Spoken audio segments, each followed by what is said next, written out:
नमस्कार. आज मी आहे दी प्रसाद भांबुर्डेकर ज्वेलर्स या ठिकाणी आणि आज माझ्याबरोबर आहेत लक्ष्मीची पावलं या मालिकेतून उभ्या महाराष्ट्राला माहिती असलेल्या अपूर्वा सपकाळ. अपूर्वा मॅडम, काल आम्ही कालच्या एपिसोडमध्ये पाहिलं की तुमच्या एंगेजमेंट मधनं तुम्ही पळून आला आणि तुम्ही डायरेक्ट इकडे ज्वेलर शॉप मध्ये आलाय. म्हणजे एका ज्वेलर मधनं निघून तुम्ही दुसऱ्या ज्वेलर मध्ये आलाय, काय म्हणाल? येस, तिला ज्वेलरी शॉप ओनरशीच लग्न करायचं होतं आणि ज्वेलरी शॉप हे तिचं स्पेशल अट्रॅक्शन आहे, म्हणून तिकडून निघून काय सांगाल आपल्या प्रवासाबद्दल? कशी सुरुवात झाली, कसं ह्या क्षेत्रामध्ये आपण आलात?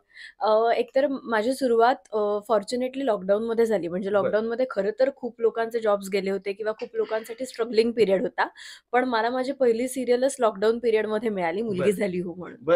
आणि मग तिथून सुरुवात झाली. ऍक्च्युली माझं बॅकग्राऊंड हे फार एज्युकेशनल आहे. म्हणजे मी LLB कम्प्लीट केलंय, BCom झालंय, माझं MCom झालेलं आहे आणि मी प्रोफेसर म्हणून पण एका कोचिंग क्लासमध्ये टीचिंग करायला जायचं. येस, पण मला आवड ही होती आधीपासूनच. मग एका पॉइंटला मी डिसिजन घेतला की इधर मी एज्युकेशनल फील्डमध्ये काहीतरी करू शकते और मला हे आवडतं तर मी इकडे येईन.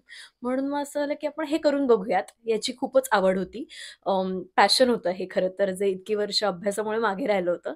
मग मी प्रशांत दामले अकॅडमी जॉईन केली. तिकडे ऍक्टिंगचा कोर्स केला, योगेश सोमण सरांकडे केला आणि त्यानंतर हळूहळू ऑडिशन्स वगैरे द्यायला सुरुवात झाली. पण नेमकं लॉकडाऊन आलं आणि लॉकडाऊनमध्येच मला माझी पहिली सिरियल मिळाली. मग मुलगी झाली हो झाली. त्यानंतर आभाळाची माया म्हणून मी एक सन मराठीवरची सिरियल केली, हिंदी केलं, हिंदी वेब सिरीज केली, सिरियल्स केल्या आणि मग आता ही लक्ष्मीच्या पावलांनी फायनली परत एकदा स्टार प्रवाहावर काम करते. तुमची भूमिका ही लोकांना खूप आवडतीये. म्हणजे एक एक अपिलिंग तुमच्याकडे लोक बघतात. आता नेक्स्ट काय आम्हाला बघायला मिळेल तुमच्याकडनं? माझं कॅरेक्टर खूप ड्रामॅटिक आहे. ती कधी काय करेल काहीही सांगता येत नाही. आणि लोक माझ्यावर चिडतात पण की तू अशी का वागतेस, तो अद्वैत इतका चांगला आहे, तू त्याच्याशी अशी का वागतेस, बहिणीशी अशी का वागते, इतकी चिडचिड का करतेस. आणि त्यांना माझा खूप राग येतो. ही खरं तर माझ्यासाठी माझ्या कामाची पावती आहे. सो आता म्हणजे असं झालंय की तिचं प्रेम होतं राहुलवर आणि लग्न ठरलं होतं अद्वैत चांदेकरांशी. तिचं इतकंच ठरलंय की श्रीमंत मुलाशी लग्न करायचं, मग तो अद्वैत असू दे नाही तर राहुल असू दे. त्यामुळे त्यांचं ज्वेलरी शॉप तिला हवंय आणि लग्न श्रीमंत माणसाशी करायचं. सो पुढे पुढे पण ते खूप एंटरटेनिंग होत जाणार आहे. आता बघूया ती पुढे काय काय करते, मग ती पळून गेल्यावर पुढे काय होतंय.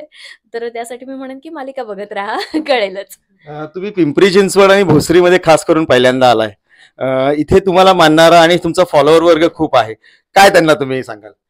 मी असं सांगेन की तुम्ही जे भरभरून प्रेम करता आणि कामाचं कौतुक करता त्यासाठी खूप थँक्यू.